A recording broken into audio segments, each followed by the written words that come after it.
Hello friends, जोहार। आप सभी का आपके स्टूडियो में स्वागत है। तो हम लोग आंखें गीत खोटा कविता संग्रह पढ़ रहे थे, जिसके कवि कौन थे? श्रीनिवास पांडु जी। ठीक है, तो श्रीनिवास पांडु जी के द्वारा जो लिखा गया आंखें गीत खोटा कविता संग्रह है, ठीक है, उसके अंतर्गत जो आज हम लोग जो कविता पढ़ने जा रहे हैं उसका नाम है शून्य ककर कंठे कान। ठीक है, इसके पहले की कविताओं को हमने पढ़ चुका है, समझ चुका है। ठीक है, जो लोग नए होंगे, हाँ पहली बार आए होंगे, है ना, हमारे चैनल आपके स्टडी पर, तो वो जा करके देख सकते हैं इसके पहले के सारे कविताओं को और समझ सकते हैं। कहाँ पर? तो आपके स्टडी के प्लेलिस्ट में आपको मिल जाएंगे। तो चलिए आज हम लोग पढ़ते हैं शून्य ककर कंठे कान, है ना।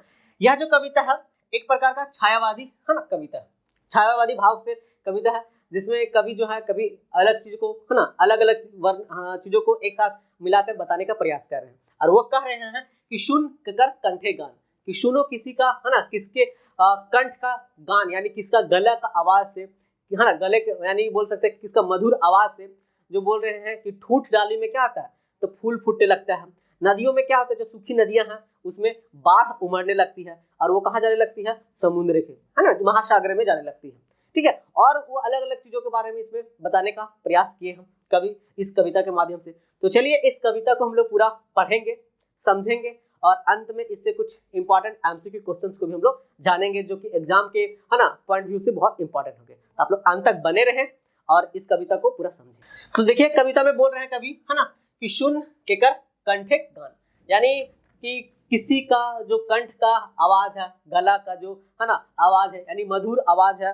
ठीक है, तो वही बोल रहे हैं कि किसी का, किसके कंठ के गले गीत सुनकर क्या हो रहा है, तो ठूठ डारी फूटल है। जो ठूठ यानी एक पौधा जो पेड़ होता है जिसमें ना तो फूल होता है ना ही फल होता है, ठीक है, कुछ एकदम पूरा सूखा होता है, मुरझाया टाइप से होता है, तो वही बोल रहा है कि उस पौधा में क्या जान आ गया, उसमें क्या फूल फूटने लगा। ठीक है, ये बता रहे हैं।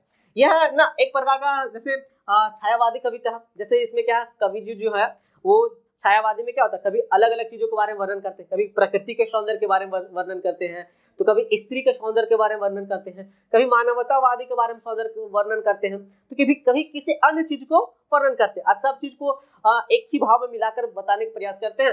तो उस प्रकार की कविताओं को हम लोग कहते हैं क्या चीज? छायावादी कविता। ठीक है, तो ये जो कविता है शून्य ककर कंठे गान, एक प्रकार का क्या है? छायावादी कविता है। और इसमें जो कवि है ना वो प्रश्नात्मक शैली में इसको लिखे। प्रश्नात्मक शैली कहने का मतलब है इसमें जो कविताएं लिखी गई हैं, हाँ, उसमें जो यानी जो कौन से कवि कौन है? श्रीनिवास पांडु जी। तो वो क्वेश्चन पूछने का प्रयास कर रहे हैं, यानी प्रश्न, इसलिए प्रश्नात्मक शैली में। जैसे यहाँ पे बोल रहे हैं, देखिए कविता में कि शून्य ककर कंठे गान, ककर का मतलब क्या हो रहा है? किसका, है ना, कि किसका कंठ का आवाज सुनकर, किसका कंठ का मधुर गान सुनकर, क्योंकि गान है, कंठे गान का मतलब क्या होगा? गला की आवाज, गाना जो हम लोग मधुर गीत गाते हैं वो। तो वही बोल रहे हैं कि शून्य ककर कंठे गान ठूठ डारी ना फूल फूटल, कि जो गले के, है ना, कि किसके कंठ के गीत सुनकर, किसके कंठ का, है ना, मधुर गीत सुनकर क्या हो रहा है? तो ठूठ डारी में फूटल जान, मतलब उसमें क्या फूटल फूल आ रहा है। ठीक है, वो सजीव हो रहा है, कुछ नया हो रहा है ना। वो बोल रहे हैं कि कौन दानिक दाने सूखल नदी उमड़े चलल, कि कौन दानी के कारण से क्या है, दानी से बोला कि सूखल जो नदी उसमें क्या है? बाढ़ उमड़ रहा है। जैसे जी हम लोग कभी है ना पहले भी पढ़ चुके हैं, जैसे कि भागीरथी जो थे क्या थे, ये बहुत, है ना, तपस्वी थे। उन्होंने क्या किया था अपनी तपस्या के बदौलत से, ठीक है, वो क्या था, गंगा को पुनर्जीवित किया था, है ना। तो मतलब एक तरह से गंगा को लाए। तो उसी टाइप से कवि जी थोड़ा सा उसी सेंस में बताने का प्रयास कर रहे हैं कि कौन दानिक दाने सूखल नदी उमड़े चला, कि कौन दानी के कारण से जो हमारा सूखा जो नदी था, जिसमें पानी नहीं था, लेकिन अब उसमें क्या बाढ़ उमड़ रहा है, वो जो है नदी पूरा क्या उफान पे है, उसमें पानी ही पानी हो गया। और वह पानी जो है, ठीक है, चलल उमड़ चलल कहाँ पर जा रहा है वो? तो महासिंधु के पानी, यानी वो सिंधु का पानी जा रहा है, मतलब बोल रहे हैं वो कि महासागर को क्या जाके छूने का प्रयास कर रहा है, महासागर में जाकर मिलने का प्रयास कर रहा है। ठीक है, समुद्र में जाके मिलने का प्रयास कर रहे हैं, वही बता रहे। आगे बोलते हैं कखर कंठे मधुर गाने, है ना, कि किसका जो गले का गीत है, जो कंठ का गीत है, जो हमारे मन को क्या कर रहा है? आकर्षण कर रहा है। ठीक है, वही कि आकुल तन मन प्राण, कि हमको क्या कर रहा है वो? हमारे मन को आकुल, आकुल का मतलब क्या होता है? तो आकुल का मतलब होता है व्याकुल, कि हमारे मन को क्या कर रहा है? विचलित कर रहा है। ठीक है, हमारे मन को क्या कर रहा है? विचलित कर रहा है, हमारे तन को, हमारे मन को, हमारे प्राण को। ठीक है, वही केकर कंठे का जो गीत है, ठीक है, वो मधुर गीत जो हमारे क्या कर रहा है? तन मन को व्याकुल कर रहा है। कक्कर फूलक मधुर बासे डूबल आस पास बांटे घटे घटे जीवन बाल किरणे प्रकाश। ठीक है, कि बोलते हैं कि केकर फूले के मधुर वास। ठीक है, किसका जो फूल का मधुर वास है, ठीक है, उसमें जो क्या कर डूबल आसपास, जिसके जो उसका जो फूल में सुगंध आ रहा है, जिससे क्या पूरा वातावरण आजू बाजू जो है पूरा उसमें क्या है डूब गया है उसमें, है ना, उस सुगंध वास के कारण से। वही बोल रहे हैं कि केकर फूलक मधुर वास डूबल आसे पासे। ठीक है, बांटे घटे घटे जीवन बाल किरणे प्रकाश। बाल करने के प्रकाश करने का मतलब है, यहाँ पे कभी बता रहे हैं कि सूर्य की जो पहली किरण, जैसे सूर्य जब सूर्योदय होता है, ठीक है, तो सूर्य का जो किरणें होते हैं क्या थी वो नरम नरम होती है, सुबह वाला जो शुरू होता है वो किसी चीज पर पड़ती है। तो वही बारे में बता रहे हैं कि बांटे घटे घटे जीवन की क्या है, हर एक जीवन में वो क्या है सबको बांट रहा है ना, कि सूर्य किरण क्या है तो जीवन के कण कण में क्या है बट रहा है, वितरित हो रहा है सभी जगह के, चाहे वो सब चीज लिए पशु पंछियों के लिए, मानव के लिए हो, ठीक है, जंगल पर्वत कुछ सबके लिए है नहीं, वो सूर्य का किरण जो होता। तो वही यहाँ कभी बता रहे हैं कि केकर फूले मधुर वास से डूबल आस पास से बांटे घटे घटे जीवन बाल किरणे प्रकाश। की जो सूर्य का जो पहली किरण होता है वो सब कुछ क्या है तो घट घट में क्या कर रहा है सबको जीवन में बांट रहा है। ठीक है, बांटने का काम कर रहा है कौन, तो सूर्य के जो नई किरण होती है, जो सूर्योदय मतलब शुरुआत वाला जो किरण होता है वो वाला किरण। ठीक है, ये बता रहे हैं। आगे बोलते हैं कि डाके ककर सुतल जागल टूटल योगिक ध्यान के माटी के सोना करल आपन त्यागे जोरे। ठीक है, ये बोल रहा है कि डाके के कर बोला कि किसका आवाज है। डाके का मतलब क्या होता है, तो डाके का मतलब होता है किसी को आवाज देना, बुलाना। ठीक है, जैसे चिल्ला कभी हम लोग कभी किसी को बुलाते हैं, तो वही बोल रहे हैं कि डाके के कर सुतल जागल, चाहे कोई जागल है या फिर सोया हुआ है तो उसको जाकर हम उठाते हैं, है ना, तो उस तरह से कि डाके के कर हाँ सुतल जागल टूटल योगिक ध्यान। जो योगी है तपस्वी नहीं होते हैं, जैसे हमने कविता पिछले कविता में पढ़ा था, वहाँ पे मेनका का जो ढूल होता है, कान का ढूल, उससे क्या था जो विश्वामित्र थे वो उतने बड़े तपस्वी थे, वो भी उनका क्या ध्यान आकर्षित हो रहा था, भंग हो रहा था। तो कुछ वैसा ही यहाँ पे बोल रहा है कि योगी हो जो होते हैं, योगी क्या होते हैं तपस्वी होते हैं, है ना। तो तपस्वी को क्या कर रहा है यहाँ, तो किसी का आवाज से क्या हो रहा है, उनका मन को क्या हो रहा है भंग किया जा रहा है, उनको ना विचलित किया जा रहा है। तो वही बता रहे कि डाके के कर सुतल जागल, जो सुतल जागल है उसकी आवाज से हाँ टूटल योगी के ध्यान। ठीक है, योगी के क्या हो गया ध्यान बट रहा है ना, उसका ध्यान को क्या किया है ना विघ्न कर दिया, जो लगा हुआ था अपने तपस्या में वो सबको हटा दिया। के माटी के सोना करन आपन त्यागे जोरे। ठीक है, अब देखिए कवि जी है आगे कुछ नदी उदी के बारे में बताने का प्रयास किए, ठीक है, सिंधु वाला। फिर यहाँ पे बता रहा है कि हमारा मन क्या व्याकुल व्याकुल हो रहा है किसका मधुर कंठ को सुन करके। ठीक है, फिर ये सूर्य का जो किरण है वो क्या है पूरा प्रकृति में बट रहा है सब चीज को, मतलब अलग अलग चीजों को जोड़ करके बताने का प्रयास कर रहे हैं एक ही कविता में। तो ऐसी कविता को हम लोग क्या कहते हैं छायावादी कविता। ठीक है, हम उम्मीद करते हैं कि छायावादी का मतलब समझ में आ गया, क्योंकि कविताओं क्या अलग अलग चीज को जोड़ के बोल रहे हैं। अब यहाँ पे देखिए आगे बोलते हैं कवि कि के माटी के सोना कर आपन त्यागे जोर। आखिर कौन है ऐसा व्यक्ति है जो कि माटी को सोना करता है, तो कौन करता है सारे लोग जानते हैं आप लोग, क्या चीज वो किसान है। किसान क्या करता है कि सुबह उठता है अपना मेहनत करता है, मेहनत के बदौलत से क्या करता है दिन है ना वो बोलता है कि खेती करता है, फसल उपजाता है, यानी जो मिट्टी में क्या सोना को उपजा रहा है।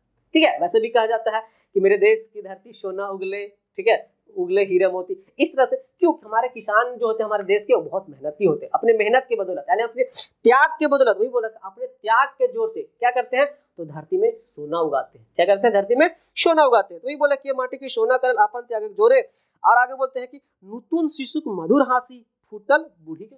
नूतन का मतलब क्या होता है नया, है ना, नवजात। देखिए शिशु का मतलब होता है बच्चा, तो जो नवजात शिशु है नया जो बच्चा है मधुर हंसी कि जैसे कोई नया बच्चा है जब जन्म लेता है, ठीक है, तो उसका जो मधुर हंसी होता है देख के लोग क्या हो जाते हैं पूरा खुश हो जाता है, आजू बाजू का माहौल भी क्या हो जाता है पूरा खुश हो जाता है, अरे वाह बच्चा हुआ है, कितना अच्छा प्यारा बच्चा, चाहे किसी चीज का बच्चा हो, ठीक है, लेकिन बहुत प्यारा लगता है या नहीं। तो वही चीज को बता रहे हैं कभी कि नूतन शिशु मधुर हासी कि जो नया बच्चा नवजात उसका जो मधुर हासी फूटल बूढ़ी के कोरे। किसके, तो बूढ़ी को। बूढ़ी यहाँ पे कहने का मतलब है कि जैसे है ना वुमेन है, औरत है, ठीक है, जो मतलब आधा उम्र वो पार कर चुकी है, ठीक है, वही है, तो उसके भी अब क्या होगा, तो वो भी एक उम्मीद कर रही है कि बच्चा उसका होगा, उसका भी एक क्या होगा नवजात शिशु होगा, क्योंकि जब औरत थोड़े से बूढ़ी हो जाएगी तो उसका बच्चा होना बंद हो जाता है, लेकिन फिर भी उसके गोद में क्या होगा एक बच्चा आएगा। यानी इस चीज को कभी यहाँ पे बता रहे हैं कि उसका भी एक क्या नया आशा है, नया विश्वास है, वो भी आ रहा है कि नूतन शिशुक मधुर हासी फूटल बूढ़ी के कोरे। कोरे का मतलब क्या होता है, तो गोद में,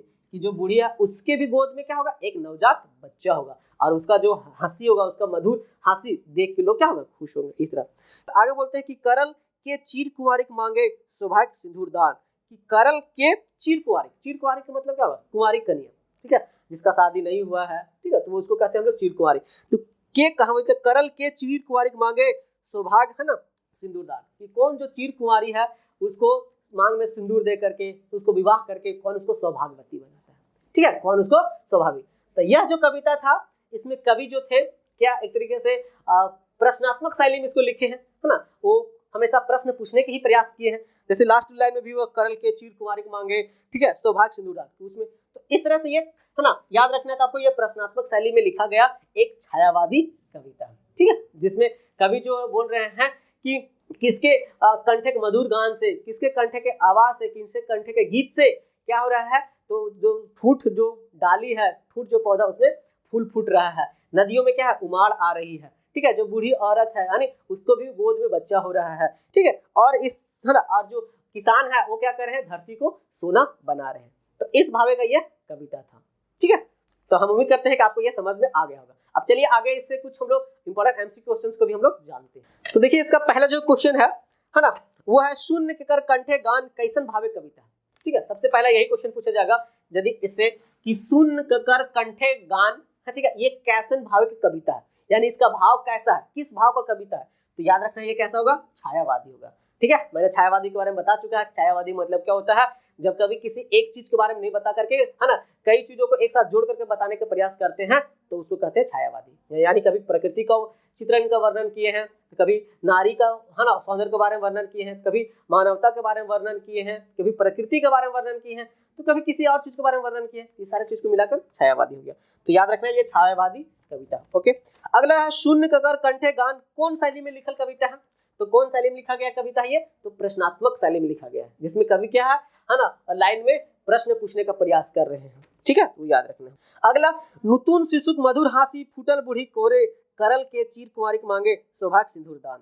बोलता है कि जो नया बच्चा होता है नया है ना कि उसका जो मधुर हासी फूटल क्या होता है बूढ़ी के कोरे में ना, कि नवजात शिशु का बच्चा जो नवजात बच्चा होता है उसका जो मधुर हासी होता है, ठीक है, वो दिखने लायक होता है, ठीक है, वो क्या होगा कि बूढ़ी के गोद में बच्चा हो रहा है, वो बताने की कोशिश कर रहे हैं कि करल के चीर कुंवारी मांगे, ठीक है, सौभाग्य सिंदूर दान, कि कौन जो है जो कि चीर कुंवारी जो कन्या कुमारी होती है जिसका शादी नहीं हुआ उसको मांग में सिंदूर देकर कौन उसको, ठीक है, शादी करता है, कौन उसको सौभाग्यवती बनाता है, ठीक है, तो ये बता रहे हैं।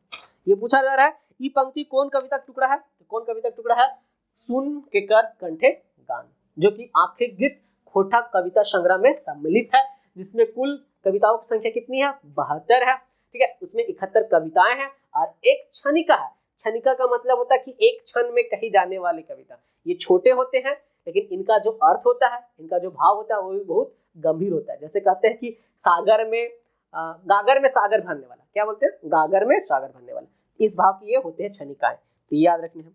अगला शून्य ककर कंठे गान कविता के कवि के है, इसके कवि कौन है, तो श्रीनिवास पांडुरंग जी, ठीक है। श्रीनिवास पांडुरंग जी का जन्म कब होता है, तो 25 दिसंबर 1920 को कहाँ पे, बरवड्डा कल्याणपुर धनबाद में पड़ता है। इनके जन्मदिन पर हम लोग खोटा दिवस भी मनाते हैं जी, ठीक है। इनका जीवनी हमने पढ़ चुका है कि कौन को है ना खोटा का भीष्म पितामह कहते हैं, कौन खोटा का टैगोर कहते हैं, कौन इनको खोटा का वाल्मीकि कहते हैं, ठीक है। इनको आदि कवि कहा जाता है, इनको श्रीनिवास नाम होता है। इनके द्वारा लिखी गई रचनाएं जैसे बाल किरण है, दिव्य ज्योति है, ठीक है, उद्भाषण कर्ण है, चाबी काठी नाटक है, मेघदूत, इन सारे चीजों को इनको जीवनी में हमने पढ़ चुका है। जो लोग नहीं देखे होंगे वो आपके स्टडी के प्लेलिस्ट पर जाकर के इनके जीवन परिचय के बारे में देख सकते हैं, समझ सकते हैं, आपको बहुत कुछ वहां से जानने को मिलेगा इनके बारे में। अगला क्वेश्चन है शून्य ककर कंठे गान कविता कौन किताब में गोछवल गेल है, तो कौन किताब में गोछवल का मतलब क्या होता है, शामिल है ना, क्योंकि किताब जो होता है उसमें क्या बहुत सारा कविताओं का क्या होता है संकलन होता है, इसीलिए उसको बोलते हैं गोछावल। तो कौन किताब में गोछवल गेल है, तो याद रखना है किसमें, आंखिक गीत। जैसे कि मैंने बताया इसमें कुल कितने कविता है, 72 कविता है, ठीक है। तो ये था, इसका प्रकाशन कब हुआ था, तो पहली प्रकाशन हुआ था इसका 2000 में, दूसरा कब हुआ था, तो 2019 में हुआ था। इसका प्रकाशन जो था पृथ्वी प्रकाशन था, और कौन था, झारखंड झरोखा इसका वितरक था, ठीक है, याद रखना है। इस कविता में जो आपन बात लिखे थे वो कौन लिखे थे, तो श्रीनिवास पांडुरंग जी के जो बेटे थे कौन, अर्जुन पांडुरंग। इसमें भूमिका कौन लिखे थे, तो भूमिका लिखे थे कौन, तो श्रीनिवास पांडुरंग जी के दोस्त थे जिनका नाम था, ठीक है, श्री नारायण महतो, वो थे। तो इन सारे चीजों को इनको याद रखना है, कभी भी क्वेश्चन में कुछ भी आ सकता है, ठीक है। तो ये था कुछ इससे इंपॉर्टेंट एमसीक्यू क्वेश्चंस। मैं आशा करता हूँ कि आपको अच्छा लगा होगा, तो ठीक है, इस कविता को लाइक करें और हमारे चैनल को सब्सक्राइब करें और दोस्तों के साथ शेयर करें इसको, और कमेंट बॉक्स में जरूर बताएं कि आपको ये कविता कैसा लग रहा है। ओके, धन्यवाद।